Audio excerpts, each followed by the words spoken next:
Hi everyone, it's Allie. Today we're going to do some math and we are actually going to move on to something a little different. We're going to talk about coins today. And the first thing we're going to do is we're going to discuss the coins, what they look like, what they're called, and how much each one is worth. And then we're going to move into adding the coins together in a couple different ways. So the first thing we need to do is we need to learn about the coins. So I have all my coins here and I'm going to show them to you. We're going to discuss a little bit about what they look like. So this is my first coin, and I hope you can kind of see it in the camera. This coin is called a penny, and this penny is worth 1 cent. And it even says it on the back. Maybe at home you can ask an adult to see some coins you have at home. So the penny is kind of this copper, brown, goldish, bronze color. And so whenever we see this color of a coin, we know that this is the penny.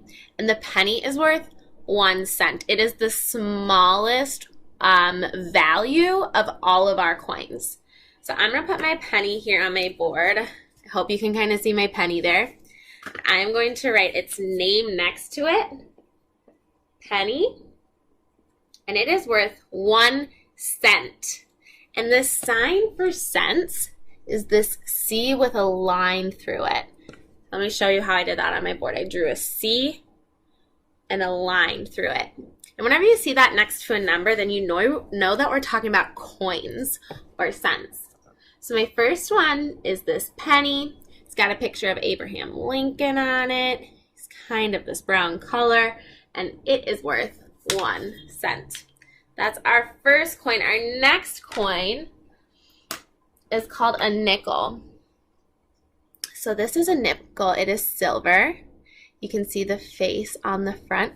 Now there's some new versions, and they might kind of look like that. So they're just a little different. Kind of hard to see on my camera, but thanks for trying, friends. Maybe you can look at yours at home. So this is a nickel, and it is worth 5 cents. So the way I like to remember a nickel is if you feel the edge of your nickel at home, you'll feel that it's smooth. So our nickel is a bigger coin than our penny, just by a little bit.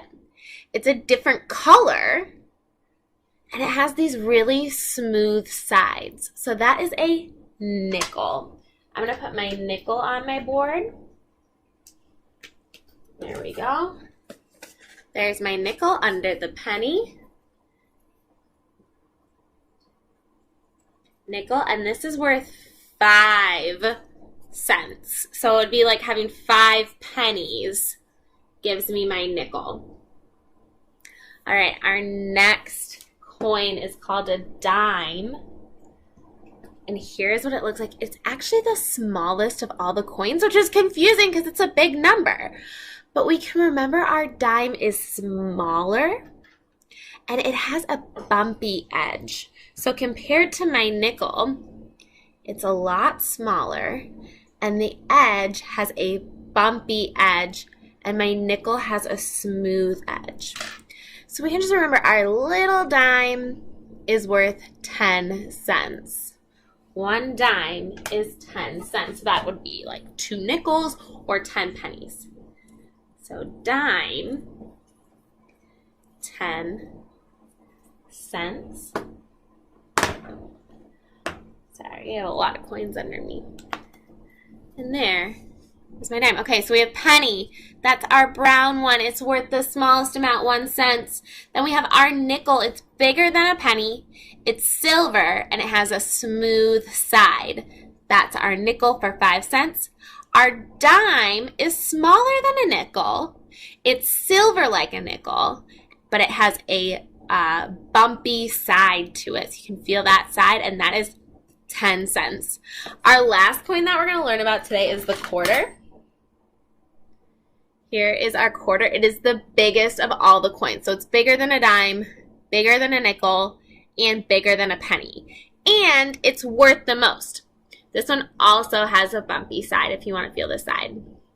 I see that it is silver, just like our dime and our nickel, but not like our penny. Our quarter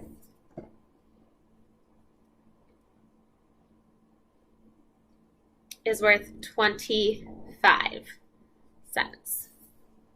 So here are all of our coins. We have our penny at the top, then our nickel, our dime, and our quarter, and what they are worth.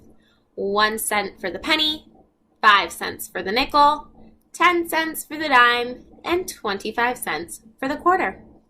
So this is the first thing I want you to practice.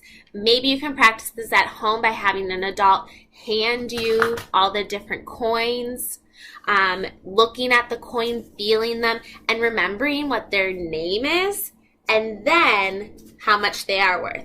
So we want to know both by just looking at our coin, what's its name and how much it is worth.